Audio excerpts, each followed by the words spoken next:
when you are not grateful for a gift, you can become tested in those gifts, and those gifts can be taken away from you.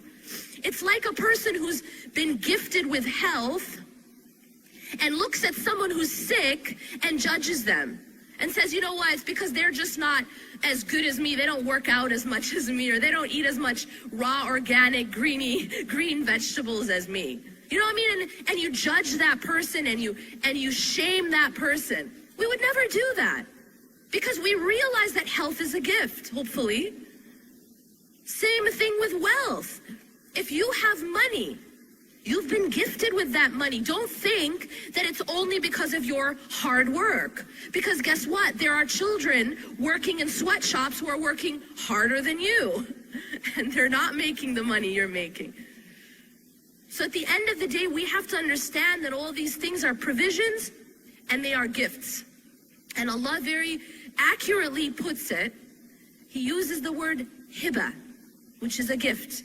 رَبَّنَا هَبْ لَنَا مِنْ أَزْوَاجِنَا وَذُرِّيَّاتِنَا قُرَّةَ أَعْيُنٍ.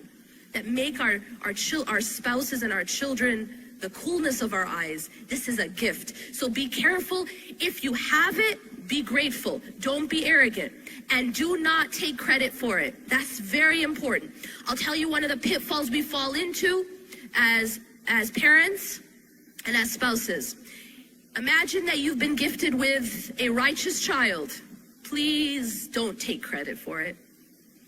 Please thank Allah. Please be grateful. Because I will tell you, you are not better than Nuh alayhi salam. And he was not gifted with a righteous child. And it's not because he was lacking. Your children, if they are righteous and on the straight path, it is because Allah has protected them, and Allah has guided them, and Allah has gifted you with that. And always remember that even prophets had issues within their family. Lut alayhi salam's wife was not righteous. That's not because he was a bad husband.